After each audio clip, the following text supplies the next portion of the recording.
the Trump administration has said that these layoffs will end when the government reopens. They've only threatened these layoffs because the government has stayed closed.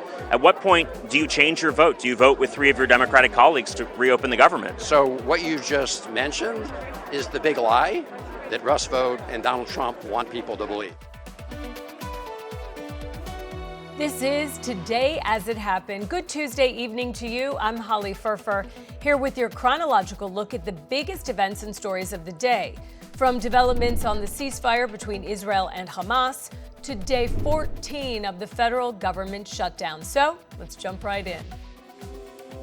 The ceasefire in Gaza is holding after the release of last living hostages and Palestinian prisoners. But major questions remain about other key parts of the U.S. peace plan for that region. It remains uncertain when Hamas will return the bodies of 24 hostages.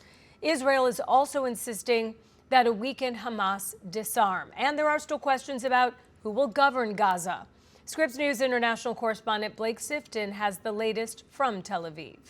The ceasefire in Gaza is still holding. However, there's been a series of incidents today that remind us just how fragile and volatile the situation is. 5 Palestinians were killed in Gaza City's Shujaiya neighborhood. The Israeli military acknowledges shooting and killing them, but they say they crossed what's called the yellow line. This is the line to which the Israeli military has withdrawn in Gaza. They say they fired warning shots before shooting to kill. We understand that there was a similar incident in the south in Khan Yunis, where 2 Palestinians were shot and injured, according to local health authorities. We should remember, of course, that the Israeli military still controls some 53% of Gaza, and the areas they control essentially encircle the areas where Palestinians are allowed to be, and many people live near this so-called yellow line. So this point of friction could very well become an issue going forward. Now, another issue with this ceasefire, the 28 bodies of deceased Israeli hostages were meant to be returned by Hamas.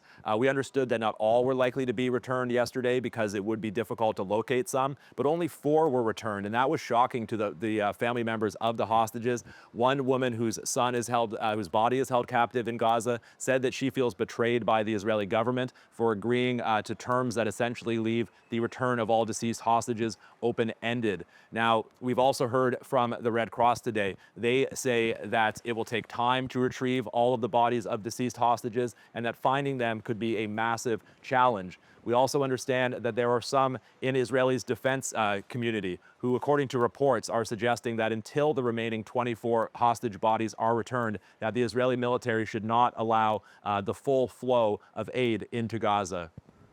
Blake Sifton, Scripps News Group, Tel Aviv.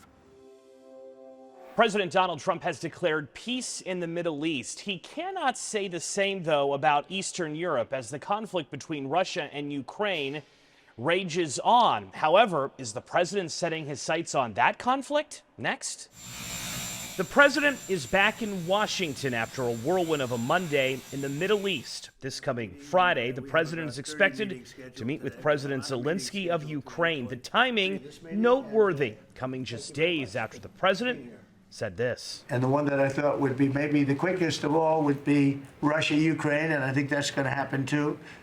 But in the meantime, they're losing about 7,000 people a week, and that seems pretty bad. During his Middle East travels, the president indicated that a deal to potentially supply Ukraine with Tomahawk missiles may be discussed. They'd like to have Tomahawks. We talked about that. And so we'll see. Well, I don't know. I might have to speak to Russia, to be honest with you, about Tomahawks. Do they want to have Tomahawks going in their direction? I don't think so. I think I might speak to Russia about that. Military experts say Tomahawks would allow Ukraine the ability to strike deeper within Russia, potentially striking Moscow. Former Russian President Dmitry Medvedev said on Monday that supplying Tomahawk missiles to Ukraine could end badly for everyone, especially President Donald Trump. President Donald Trump had high hopes for peace between Russia and Ukraine following his summit with President Putin in Alaska earlier this year, but that failed to materialize a formal meeting between Zelensky and Putin, at least not yet. Joe St. George, Scripps News Group, Washington. A man who attacked the Pennsylvania governor's mansion with gasoline-filled beer bottles pleaded guilty to attempted murder on Tuesday. Cody Balmer was sentenced to 25 to 50 years in prison for the April 13th attack. The 38-year-old scaled an iron security fence, eluded police, and used the makeshift firebombs to ignite the occupied mansion. Governor Josh Shapiro and his family were awakened and evacuated. The attack caused millions of dollars in damage to the state-owned building. Ballmer told police after turning himself in that he had planned to beat Shapiro with a sledgehammer. He also pleaded guilty to terrorism, 22 counts of arson, burglary, and aggravated assault of the governor. Today, the Supreme Court rejected an appeal from conspiracy theorist Alex Jones and left in place a $1.4 billion judgment against him. The InfoWars host was found liable for calling the 2012 Sandy Hook Elementary School shooting a hoax staged by crisis actors. Jones argued a judge was wrong to find him liable without holding a trial on the merits. The justices issued their order without comment and without asking the Sandy Hook families to respond. Jones filed for bankruptcy in late 2022, and his lawyers say there's no hope of collecting the entire judgment. He's also appealing a $49 million judgment in a similar Texas case. Efforts to sell off InfoWars assets to pay the judgments are ongoing. And new tariffs are now in effect on imported kitchen cabinets and bathroom vanities. Those products face a 25% tariff, which jumps to 50% on January 1st. Furniture imports to the U.S. totaled more than $55 billion last year, a 40% jump from a decade ago. Cabinet makers and home remodelers hope the tariffs will boost domestic production long term. But many expect short-term challenges as customers worry about higher costs. The American Kitchen Cabinet Alliance says the tariffs will save 250,000 cabinet jobs in the U.S. Coming up on Today As It Happened, the federal government has now been shut down for 2 whole weeks. Are you concerned that, these firings could continue if Democrats in the Senate don't capitulate, don't vote in favor of government funding? I'm definitely concerned. Yeah, I think Vote wants to fire as many people as we possibly can. Stay with us for Scripps News correspondent Nathaniel Reed's reporting after the break.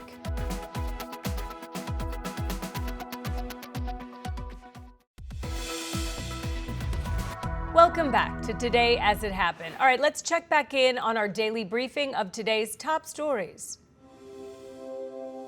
Homeland Security Secretary Kristi Noem says Coast Guard members will not miss this week's paycheck despite the ongoing government shutdown. While the Coast Guard is a branch of the armed services, it's part of the Department of Homeland Security. Noem said on social media her agency worked out an innovative solution to ensure the Coast Guard gets paid. The Coast Guard confirmed its members would receive a paycheck between October 15th and the 17th. Military members were set to miss their first paycheck October 15th. However, President Trump said over the weekend that the administration had identified funds to pay troops this week. Americans are expected to spend a record $13.1 billion on Halloween this year. That's an increase of nearly 13% from last year. The National Retail Federation says per-person spending will hit an all-time high of $114.45. But consumers are not buying more, they're just paying more for what they get. Costumes have been hit hardest, with wholesale price increases ranging from 5 to 19%. Candy prices are also soaring due to a global cocoa shortage. And the federal government shutdown continues for a 14th day as Senate lawmakers have returned from holiday break, but not members of the House.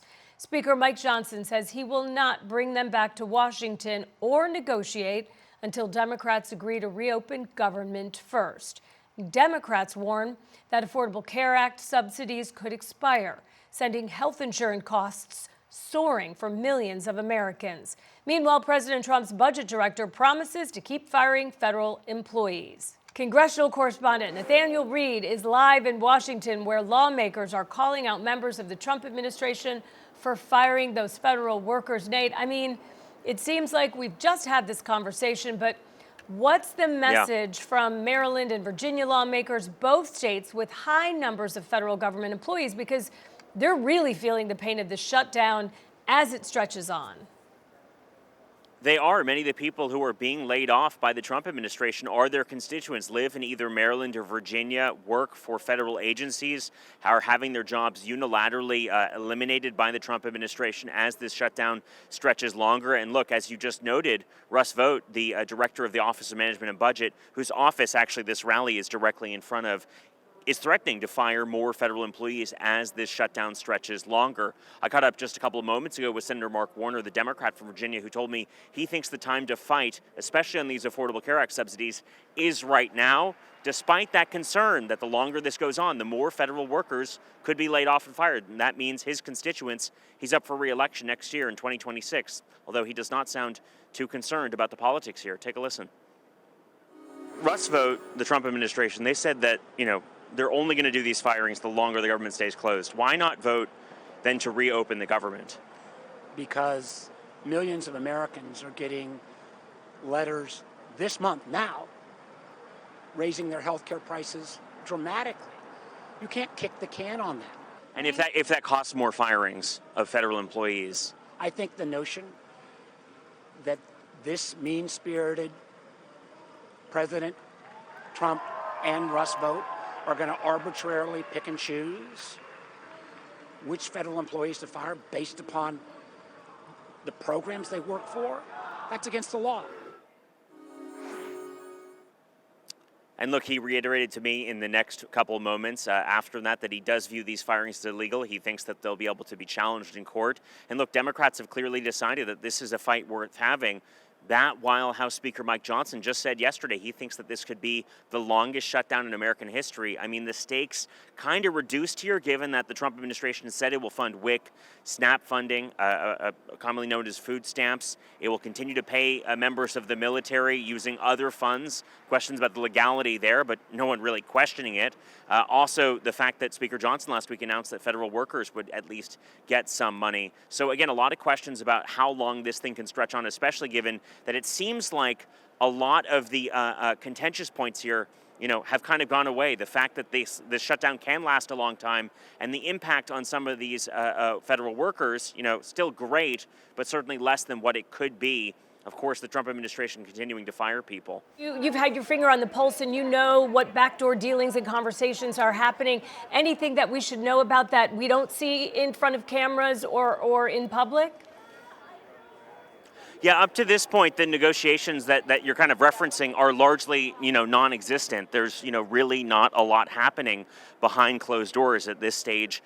The shutdown is continuing. There's a lot of questions about whether, this becomes more real, whether, Republicans, Democrats are able to find some sort of common ground here. But the reality is when the House of Representatives is kind of staying out of Washington, when they're choosing to keep their members home and not here in D.C. to negotiate, this shutdown can really continue to last a very long time. And look, if there is no negotiation happening, it's hard to see what the off-ramp is here. Again, I'm just trying to see if we can grab anyone over here. Actually, come this way, Ben. See if we can chat with some of the members of the delegations who are here. And again, there's a large number of Democratic representatives and senators from Virginia and Maryland. Again, two of the kind of relevant states here. We're just kind of right in the middle of where this press conference just wrapped up here. Let's see if we can, chat with someone in just a moment. I want to just, Congressman Beyer, can I grab you quickly? Sorry, we're live here on Scripps News. I just want to ask you, the longer this shutdown stretches on, the more painful things become for everyone, for your constituents. You represent Northern Virginia. I mean, are you concerned that, these firings could continue if Democrats in the Senate don't capitulate, don't vote in favor of government funding? I'm definitely concerned. Yeah, I think Vought wants to fire as many people as he possibly can. The trade-off is that we're about to see healthcare premiums double, in some cases triple. We got 20 million people whose healthcare is being taken away. And we're all trying to come together to support the federal workers who lost their jobs. It's a false choice about one or the other. It's good for Republicans to restore those tax credits for the Affordable Care Act. Otherwise, it's affecting their employees, their constituencies even more than they affect mine. Do you think that these firings can be challenged in court successfully? Oh, very much so. A lot of them have been through the course of the year, and we're still depending on the president obeying the orders. Sadly, we've seen the Supreme Court without with these shadow dockets, just letting the president do what he wants until they finally decided, which is really sad. But yes, it's clearly illegal what he's doing. Speaker Johnson has kept the House of Representatives out of D.C. You live close by. Plenty of your colleagues don't live close by, but you and your colleagues largely coming back to D.C. this week. House Democrats going to be in person for a caucus meeting later this evening. You have other events scheduled throughout the week. Speaker Johnson has pretty much ruled out putting a bipartisan compromise on the floor. I mean, what's your response there? That's the saddest part, is when the Senate finally does figure out how to do it, the thought that Speaker Johnson won't put it on the floor because of fear of Freedom Caucus people is crazy. You actually could get a compromise that would open up the government and save American health care. He's the weakest speaker we've ever had. Do you think that President Trump needs to get involved for some sort of off-ramp here, either to send a message to Speaker Johnson or just, sit down for negotiations? First of all, Speaker Johnson will do whatever Donald Trump tells him to do. So if Donald Trump ends up blessing a solution in the Senate, I think we'll see a vote in the House. Congressman Don Beyer from Virginia, thank you very much for your time. And I just want to bring you back over this way, but Holly, that was Congressman Beyer from Virginia, a Democrat, represents Northern Virginia, an area that has a whole lot of federal workers. And as you just heard him say there, Democrats are kind of willing to keep up this fight. There's fairly little that members of the House of Representatives are able to do because the House of Reps has been out of D.C. for almost a month now. The focus really on the U.S. Senate, but a lot of questions about what the off-ramp is here. And again, at what point some sort of bipartisan compromise is to be had. Again, both sides are as dug in as ever. If Democrats, Republicans are not able to spin this one as a victory for their party, hard to see what the off-ramp is here. And again, at this point, this shutdown does seem like it could last a very long time, longer than possibly the 2018-2019 35-day shutdown, simply because both sides are not talking. There are no 11th hour efforts. There's no negotiations happening overnight. The Senate is coming in this week on a Tuesday, voting probably 3-4 days, and then heading home for the weekend, keeping members in their districts with the belief that that will ramp up the pressure on them. Again, there's just not the urgency with government funding this time around that we've seen other times from both sides. A lot of questions about how this whole thing ends. Do we know if any of these congressmen and women, when they go back home, whether it's a break or a weekend, are having any town halls or conversations with their constituents who want to weigh in on their opinion, because their votes do count, they matter?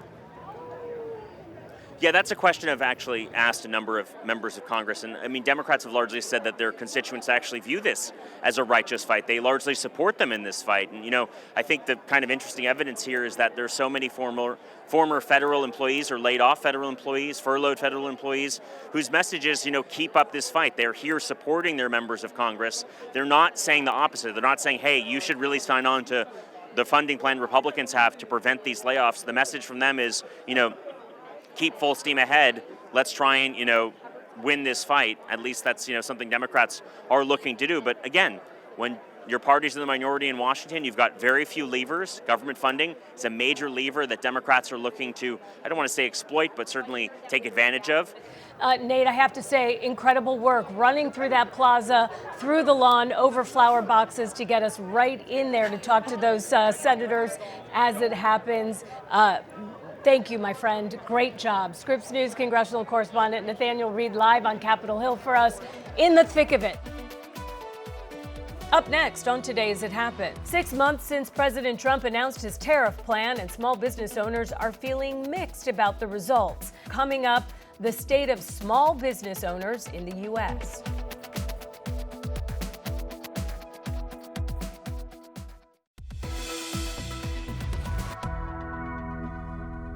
New data shows that confidence among small business owners is improving compared to earlier this year. But there are still many challenges that small business owners are facing among a changing economic landscape. Small businesses are often considered the backbone of the American economy.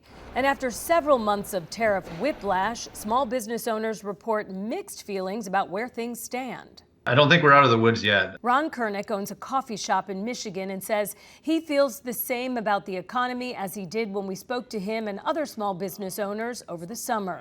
I wouldn't give it, just a feeling of optimism now at this point. Kernick had to raise his prices earlier this year because of tariffs and worries he might have to again.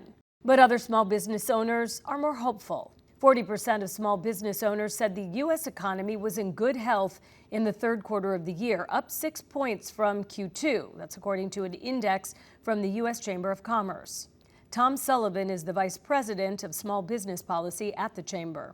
If you ask what is the one word to describe it, I'd say resilient. Sullivan says small business owners have particularly benefited from part of the massive tax and spending law Congress passed earlier this year. That allows business owners to write off certain expenses in a single year.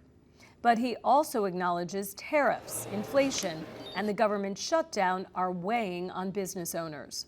Those three things do contribute to uncertainty, but small businesses are figuring a way to get through it all. Katrina Golden owns a baked goods shop in Georgia and is among those trying to figure it out, and says the government could help by passing the Small Business Relief Act. The Small Business Relief Act, pass it. We can use it. The legislation was introduced in September and would exempt small businesses from some tariffs. President Trump has recently threatened higher tariffs on China, and Beijing has said it would retaliate. If those came to fruition, it could mean even more challenges for small business owners. Coming up on Today As It Happened. If Argentina does well, you're going to have others following, and a lot of others are following. You have countries in South America that 2 years ago would have never even been thought of to go as democracies or as just countries that want to do fair and balanced trading.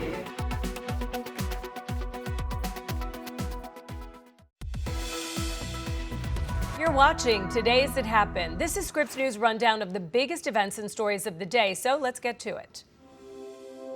Take a look at your passport if you have one. For the first time ever, the U.S. has dropped out of the world's 10 most powerful passports. We're now 12th on the Henley Passport Index, which measures global travel mobility. 10 years ago, the U.S. holding the top spot. 3 Asian countries now lead the rankings. A Singapore passport gets you into 193 countries without a visa, followed by South Korea with 190 and Japan with 189. Experts say chalk it up to changing global relationships. Countries like Brazil recently ending their visa-free access for Americans. President Trump ran and has largely operated with what he called an American First agenda. Well, today, both his supporters and critics are asking why. Why, at a time when belts are being tightened, did the U.S. Treasury buy more than $20 billion in Argentinian pesos? And that has raised the ire of American farmers. They say Argentinian farmers then sold their soybeans to China, undercutting U.S. markets. Scripps News White House correspondent Haley Bull is live right now with the latest. And Haley, what stood out to you today about Trump's meeting with Argentinian President Javier Milei? Yeah, Del, this is a significant meeting as the U.S. and Argentina sought to tighten the ties between the countries, with President Trump offering his full endorsement of Argentina's President Milei, while at the same time touting that significant financial gesture to the nation. President Trump saying that the country has great potential with what he called the right leader, specifically President Milei. Now, administration officials say that they are helping neighbors with what they view as good financial policies. Of course, the Treasury Department announcing a major financial deal, the U.S. engaging in a currency swap with Argentina worth $20 billion, dollars for pesos. And the Treasury Secretary said that they are using what they call economic strength to create peace, echoing President Trump's larger, quote, peace through strength foreign policy. Bessent arguing that it is better to form what he called an economic bridge with those allies who want to, quote, do the right thing. Notably, though, President Trump and Secretary Bessent warned that that investment would be halted without a victory from President Milei, underscoring the importance of Trump's endorsement right there. Notably, though, Del, the president also compared Argentina to New York, threatening to withhold funding to New York if Mamdani wins that election. Listen a little bit to what he said.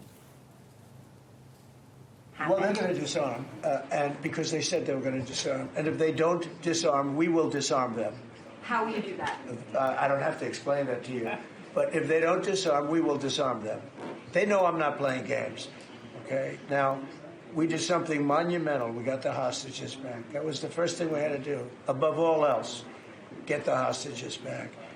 Now, they misrepresented because we were told they had 26, 24 of dead hostages, if we can use those terms. And it seems as though they don't have that because we're talking about a much lesser number. But that's a very tough subject. I want them back. That's what they said. I want them back. Also, they said they were going to disarm. And there you hear another major topic in that meeting and the question and answer exchange with reporters. Of course, President Trump's deal in the Middle East, in which Trump made significant comments as we monitor the ceasefire, its strength, whether it holds, and the continued effort to get the bodies of those hostages killed by Hamas back with their families. President Trump saying Hamas is going to arm, quote, because they said they were going to disarm, warning if they don't, quote, we will disarm them. Trump indicating there were conversations in which Hamas told them they would do so, as we have seen President Trump put more focus on that effort to get the bodies back after those were not all returned yesterday. An official we spoke with today reiterated the importance the administration has and the focus they have on the implementation of this next phase of the peace deal, Del. Additionally, as we look at areas where peace has not yet been achieved despite the administration's efforts, Russia's war in Ukraine, President Trump also turned to addressing that, reiterating his disappointment in Russian President Vladimir Putin ahead of Ukrainian President Zelensky visiting the White House later this week, or rather Washington later this week. President Trump noting that the Ukrainian president wants more weapons, including Tomahawks. In previous remarks this week or over the past few days, Del, President Trump has not shut the door on that notion, suggesting that perhaps that is something he would bring to Russia. And Secretary Besant, who you just saw there at the table, also met with Ukraine's prime minister today, in which the Treasury Department says that he reiterated to working with G7 partners to continue to try to escalate pressure on Russia. And tying it back to our original topic of conversation here, Del, as we're ticking through the foreign policy points in this meeting, China, of course, a major focus for the administration. And one of the questions between the two leaders at the table, as because part of the criticism that the administration has received over this financial deal with Argentina is, as Democrats we have heard speak out, that it's coming not only during a shutdown, as healthcare subsidies are set to expire, but also amid tension in the farming community, as Argentina has sold soybeans to China amidst those trade tensions between the U.S. And China. And President Trump notably agreed and indicated that he believes China is trying to drive a wedge between the U.S. and Argentina, going on to warn against any military ties to the country. Haley, before you go, I want to circle back to something you started to talk about, which was the comments that he had to say about New York City mayoral candidate Zohran Mamdani. Mamdani has identified himself as a democratic socialist, the president calling him a communist, and also going so far as to say that if Mamdani won, the White House would withhold funds from New York City. Your thoughts on how that conversation went?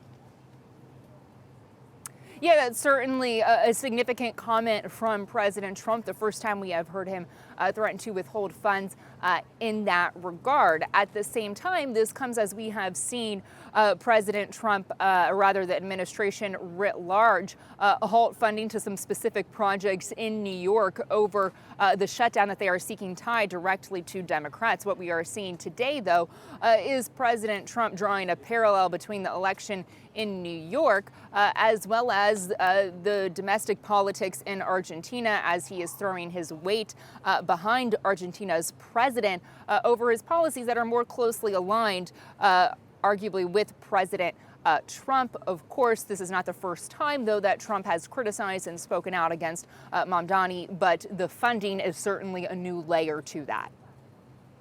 Scripps News White House correspondent Haley Beaufort. Haley, I'm going to ask you when you get back, how many pages of your reporter's notebook did you basically tear up after having to do all of the fact-checking that came out of that roughly hour-long press gaggle? Haley Beaufort in Washington, D.C. Haley, thank you very much. Up next on Today As It Happened, the research for human remains, it's obviously even bigger challenge than having, I would say, the people alive being released. That's a massive challenge.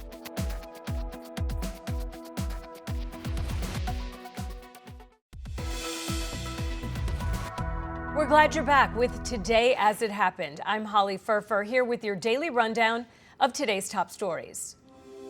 Fed Chair Jerome Powell sending a signal that there might be more rate cuts before year's end. In written remarks, Powell pointing to the sharp slowdown in hiring. He says that poses a risk to the economy, adding even though the shutdown is cutting off official economic data, it is clear unemployment and inflation have not changed since September.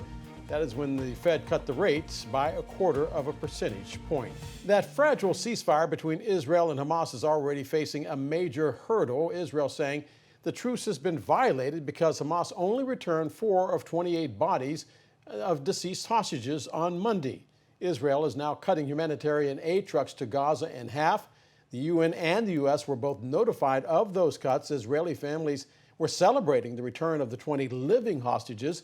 Palestinians then welcoming the release of 2,000 prisoners. But now Israel is putting the pressure on Hamas through international mediators to speed up the return of the remaining bodies. All of this illustrating just how complicated phase 2 of this peace deal truly is. President Trump warning Hamas to stick to that 20-point peace plan late today. We have told them we want to disarm, and they will disarm. And if they don't disarm, we will disarm them. And it'll happen quickly and perhaps violently. But they will disarm. Do you understand me? Now, getting Hamas to give up its weapons is part of phase 2 of the peace plan. President Trump saying Hamas has agreed to do so, though that conflicts with other reports that says Hamas has not agreed to do that. But it is part of any ongoing negotiations. President Trump, as you heard, making it clear that he wants Hamas to return all 28 deceased Israeli hostages, and so far, only 4 have been returned. Scripps News national correspondent Alex Miller live in New York City with details. And Alex, only 4 of 28 deceased hostages returned. What is being done to recover the rest? Well, we do have a little bit of an update. 4 more deceased hostages have been put in the hands of the Red Cross, and they are on their way right now to meet the IDF to hand them over before they'll be transferred to a forensics lab where they will be identified positively. We have not gotten any indication of who these hostages are. Hamas sometimes releases a list and then they're verified. We have not gotten that yet, so the IDF is asking people not to identify them until they do. Now, those 4 hostages were positively identified who were handed over last night. There's a photo that the Prime Minister's office has now put out of the IDF with them draping their coffins in the Israeli flag. They also were taken to this forensics place to be positively identified. And as with Jewish custom that you're supposed to bury someone as quickly as possible, Guy Iluz, his funeral has already been set for tomorrow afternoon. And this is something that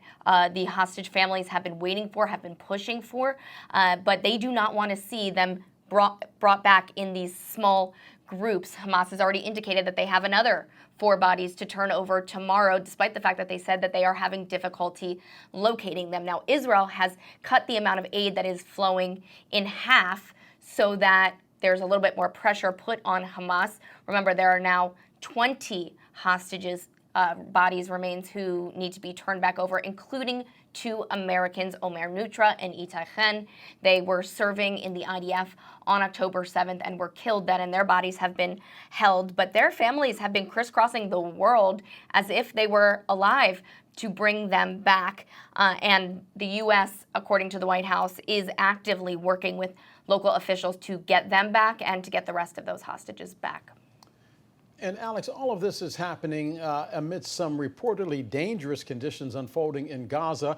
The aid is flowing, but Hamas is also making itself known. They are. I mean, this is a critical juncture as the IDF withdraws, at least to a degree. Hamas is trying to show strength on the Gaza Strip, as we are seeing from certain reports from inside of Gaza. Israel's foreign ministry putting out a video saying that Hamas has rounded up a group of people on multiple occasions and executed them publicly.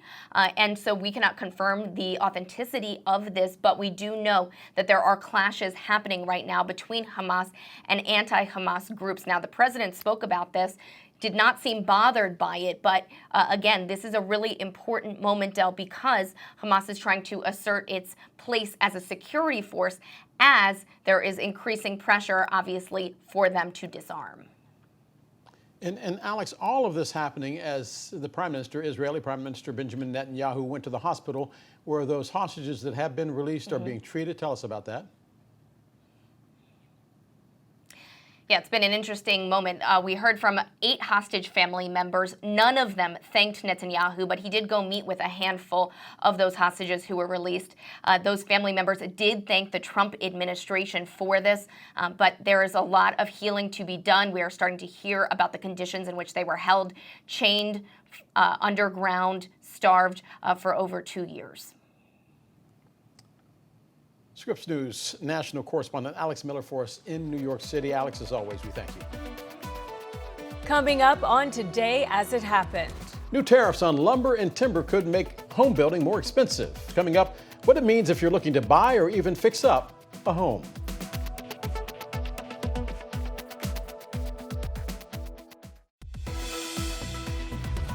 Welcome back to Today as It Happened. Glad you stuck with us. I'm Holly Furfer. Let's jump right back into our rundown of our top stories of the day. Grammy-winning singer D'Angelo has died. At the age of 51, D'Angelo, whose real name is Michael Eugene Archer, died today after a long battle with cancer. D'Angelo helped spearhead the neo-soul movement of the 1990s with his raspy and yet smooth voice. He's best known for his shirtless Untitled, How Does It Feel? That music video that you're looking right there, and his platinum-selling debut album, Brown Sugar. The Virginia native won a number of Grammys working alongside artists like Lauryn Hill and The Roots.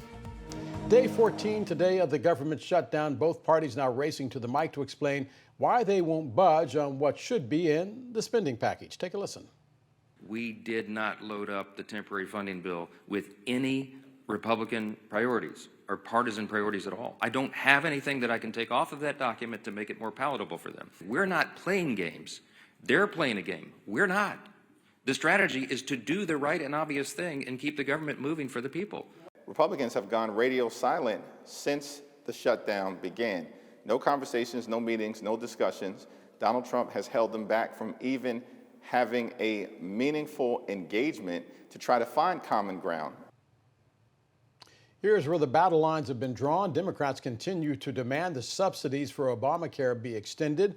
The Republicans saying open the government first and then they can talk about it. In the meantime, the frustrations on the stalemate now growing beyond the Beltway. Hundreds of thousands of federal workers missing their paychecks. Thousands more have been laid off and services are being interrupted.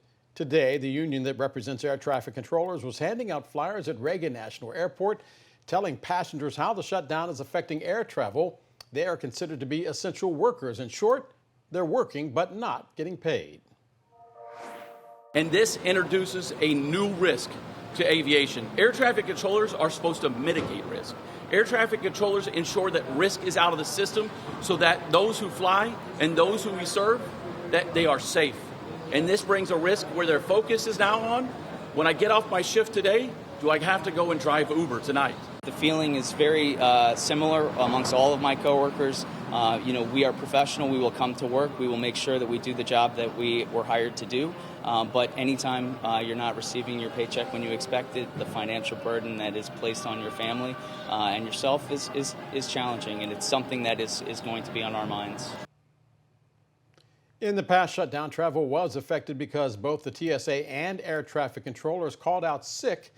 Last week, Transportation Secretary Sean Duffy warning that those who take this approach this time would be fired. Now, airports in Las Vegas and Charlotte, Atlanta, Phoenix, and Seattle refusing to play a video message by Homeland Security Secretary Kristi Noem, which squarely blames the Democrats for the shutdown. Take a listen. Democrats in Congress refuse to fund the federal government, and because of this, many of our operations are impacted, and most of our TSA employees are working without pay. And our hope is that Democrats will soon recognize the importance of opening the government. The airport saying that video goes against their policies and regulations which prohibit political messaging. Several government agencies have sent emails or changed their websites with messaging that blames the Democrats for the shutdown. Democrats say that violates the Hatch Act. It restricts certain political activities by federal workers if they are receiving federal funds. New tariffs from the Trump administration could mean the materials needed to build a new home are going to cost you more, and that could lead to higher prices if you're in the housing market. Home builders and home buyers facing a tricky calculation in trying to nail down the cost of construction due to tariffs. When I write an estimate, it's usually, okay, this is the cost of this is the cost of that. Now, the cost of materials, I'm like, I don't know. That's what contractor Mitra Karamian told us this summer. Now, new tariffs could throw a wrench into those calculations once again. Beginning Tuesday, the Trump administration adding a 10% tariff on imports of timber and lumber and a 25% tariff on kitchen cabinets and bathroom vanities and, yes, some furniture. The obvious implication is they make home building more expensive. Zach Fritz is an economist with the Associated Builders and Contractors, a construction trade group, and notes home building costs were already going up. They accounted for more than 64% of the price of a new home last year. That's up from 61% back in 2022. I think in the current environment, home builders will eat some of those costs. The more immediate implication is they'll build fewer homes. That is happening already. According to data from the Commerce Department, home building dropped more than 8% in August. Chen Zhao is an economist with real estate company Redfin. Long term, when we increase the cost of building homes, that means builders will just build fewer homes. And that means that buying a home or renting a home will be more expensive in the future. That could lead to even more challenges for buyers in a market that already saw homes hit record average prices this year. Now, some American manufacturers are praising the tariffs. They say they will help them compete with foreign importers. Last month, the American Kitchen Cabinet Alliance calling on the president to put those strong tariffs in place, saying that they have been decimated because of decades of unfair foreign trade practices. President Trump says the U.S. is striking another boat accused of carrying drugs from Venezuela. The president saying 6 people were on board. All of them were killed. This is the 5th time the U.S. has struck a boat it says is affiliated with narco trafficking. Some lawmakers on both of the aisle are demanding legal justifications for those strikes, but the Trump administration says it will treat alleged drug traffickers as criminals. President Trump has asserted it is treating alleged drug traffickers as unlawful combatants and as terrorists. There is a new study out that suggests that young people using social media don't do as well on their reading comprehension and memory assessments. Researchers think the time they spend on social media takes away from their schoolwork and other learning activities. Even low levels of use allowing some negative effects to surface. That raises the issue of stricter age limits on social media, though experts say more studies are needed. I'm Holly Furfer. Have a great Tuesday night.